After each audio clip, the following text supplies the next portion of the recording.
और दोस्तों, मैं विकास शुक्ला स्वागत करता हूं आपका आपके अपने चैनल हिस्ट्री विद आकाश में। दोस्तों, मैंने कल आपको स्थूल पदार्थों के गुण पढ़ाया था, ये उसी का सेकंड पार्ट है।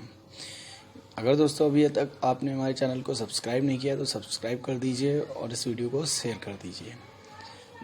जैसा कि दोस्तों आपको पता होगा, यूपी पीसीएस की भर्तियाँ आ चुकी हैं और उसमें भी 200 पद दिए हुए हैं। ये पद अभी सही से बताए नहीं गए, ये पद बढ़ भी सकते हैं आगे चल के, क्योंकि हर विभाग से भी आप उसमें जब देखेंगे किस विभाग से कितनी भर्तियां हैं तो उसमें भी कुछ दिया हुआ नहीं है, तो अभी वो आगे के पद उसमें बढ़ाए जा सकते हैं। चलिए दोस्तों, आज के टॉपिक पे बात करते हैं। तो आज का हमारा पहला प्रश्न है, निम्न में से कौन सा पेट्रोलियम परिष्करण का उपोत्पाद है? तो पेट्रोलियम परिष्करण पहले समझ लेते हैं। अपरिष्कृत पेट्रोलियम के निरंतर प्रभाजी आसवन द्वारा औद्योगिक उपयोग के विभिन्न उत्पाद प्राप्त किए जाते हैं। यह प्रक्रिया जो है परिष्करण कहलाती है। तो जो एस्फॉल्ट होता है वो पेट्रोलियम का परिशोधन करने के दौरान उत्पन्न होता है। तो हमारा डी विकल्प बिल्कुल सही हो जाएगा, एस्फॉल्ट। चलिए दोस्तों, अगले प्रश्न की तरफ बढ़ते हैं। हमारा अगला प्रश्न है, कड़े जाले में झील की सतह हिमशीतित हो जाती है किंतु उसके तल में जल द्रव अवस्था में बना रहता है, यह किस कारण होता है?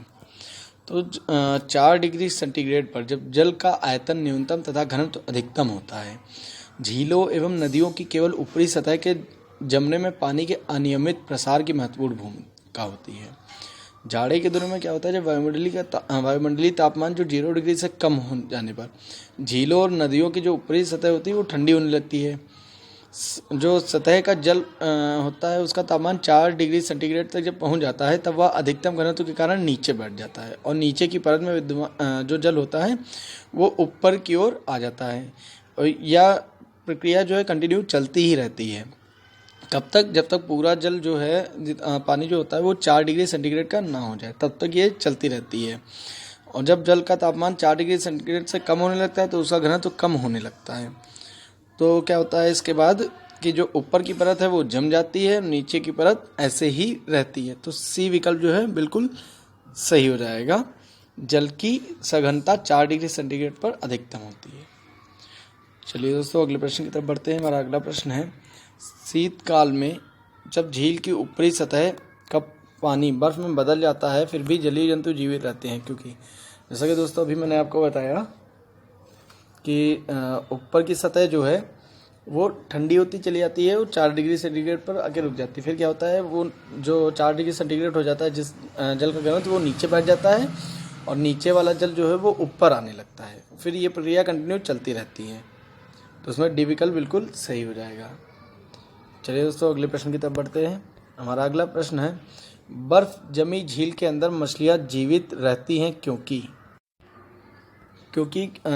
झील की तली पर जल नहीं जम पाता। तो सी विकल्प बिल्कुल सही हो जाएगा। चलिए दोस्तों, अगले प्रश्न की तरफ बढ़ते हैं। हमारा अगला प्रश्न है, वस्तु की मात्रा बदलने पर अपरिवर्तित रहेगा। तो वस्तु की अगर मात्रा बदल दी जाए तो उसका घनत्व जो है वो अपरिवर्तित रहता है। वस्तु का घनत्व उसके द्रव्यमान तथा आयतन के अनुपात पर निर्भर करता है। तो डी विकल्प बिल्कुल सही हो जाएगा।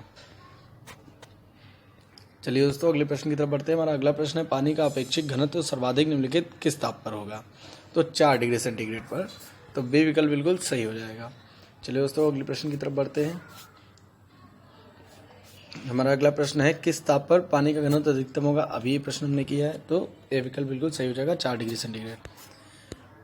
हमारा अगला प्रश्न है, जल का अधिकतम घनत्व होता है। तो जल का अधिकतम घनत्व जो है 277 केल्विन पर होता है। गर्म करने पर 0 डिग्री से सेंटीग्रेड से 4 डिग्री सेंटीग्रेड तक का जल का घनत्व बढ़ता है, लेकिन आयतन कम होता है। जल 4 डिग्री सेंटीग्रेड पर जल का आयतन न्यूनतम तथा घनत्व अधिकतम होता है। तो केल्विन बराबर 1 डिग्री सेंटीग्रेड बराबर कितने केल्विन होता है? तो 273। तो और घनत्व किस कब ज़्यादा होता है? 4 डिग्री सेंटीग्रेड। तो दोनों को जोड़ देंगे तो कितना होगा? 270 डिग्री केल्विन। तो बी विकल्प बिल्कुल सही हो जाएगा। चलिए दोस्तों, अगले प्रश्न की तरफ बढ़ते हैं। अगला प्रश्न है, लोहे का एक गोला पारद पर तैरता है किंतु पानी में डूब जाता है। इसका कारण दिया है यहाँ पे, लोहे का अपेक्षिक घनत्व पारद के अपेक्षिक घनत्व से अधिक होता है। तो उसमें ए सही है, यानी कि जो कथन दिया है वो सही है, लेकिन उसका कारण सही नहीं है। लोहे का गोला पारद यानी कि मरकरी पर तैरता है लेकिन पानी में डूब जाता है। इसका कारण है कि पारद यानी कि मरकरी का अपेक्षिक घनत्व लोहे के अपेक्षिक घनत्व से अधिक होता है, और जबकि पानी का लोहे से कम होता है। तो सी विकल्प बिल्कुल सही हो जाएगा हमारा। ए सही है परंतु आर गलत है।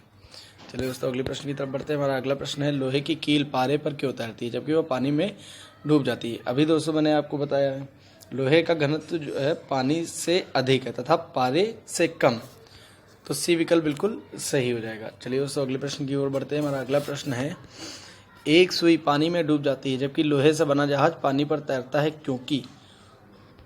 ये भी उसी पे आधारित है। सुई का अपेक्षिक घनत्व उसके द्वारा हटाए हुए पानी के अपेक्षिक घनत्व से अधिक होता है, तो डी विकल्प बिल्कुल सही है।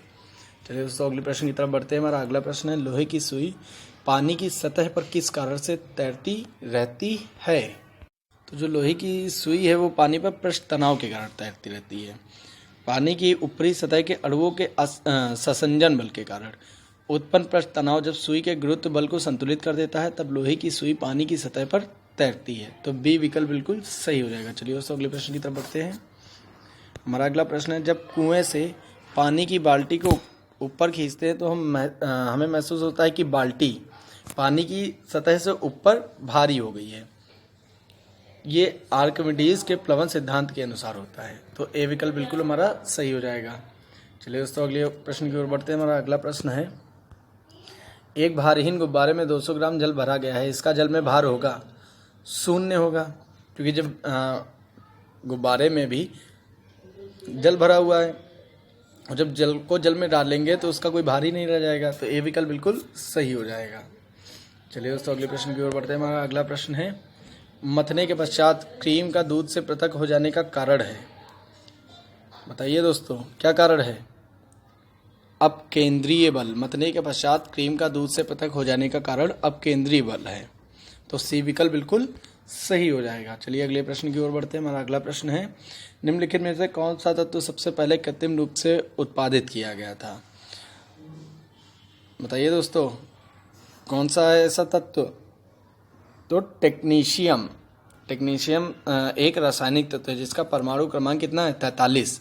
टेक्नीशियम कृत्रिम रूप से उत्पादित प्रथम तत्व है। इसको कब खोजा गया था 1937 में। कब 1937 में, और इसका परमाणु क्रमांक कितना है 43 यानी कि 43, तो डी विकल्प बिल्कुल सही हो जाएगा हमारा टेक्नीशियम। चलिए दोस्तों अगले प्रश्न की ओर बढ़ते हैं। हमारा अगला प्रश्न है, बादलों के वायुमंडल में तैरने का कारण है उनका कम घनत्व।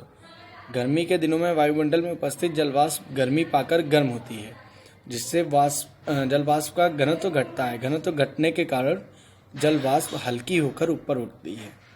वायुमंडल के ऊपरी भाग में दाब एवं ताप कम होने के कारण ये जलवाष्प फैलती है और पानी की छोटी छोटी बूंदों में परिवर्तित होकर तैरती हैं। इसी को क्या कहते हैं, बादल कहते हैं। तो डी विकल्प हमारा बिल्कुल सही हो जाएगा। और एक और चीज़ याद रखिएगा, जो वर्षा की बूंदें होती हैं वो गोल क्यों हो जाती है, पृष्ठ तनाव के कारण। ठीक है दोस्तों।